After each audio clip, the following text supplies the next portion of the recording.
అలాగే అకస్మాత్తుగా విపరీతమైనటువంటి రోగం ఏదైనా శరీరానికి ఏర్పడి భయం కలిగితే, హనుమానంజనాసు నోవాయుపుత్రో మహాబల అకస్మాతాగతోత్పాతం నాశయాసు నమోస్తుతే, ఆ శ్లోకం చెప్పాలి.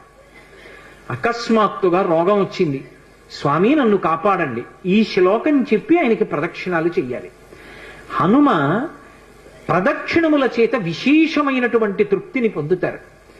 అటువంటి హనుమకి ప్రదక్షిణాలు చేస్తూ, ప్రదక్షిణం అంటే గబగబ గబగబ నడవకూడదు, అడుగుల చప్పుడు వినపడకుండా నడవాలి.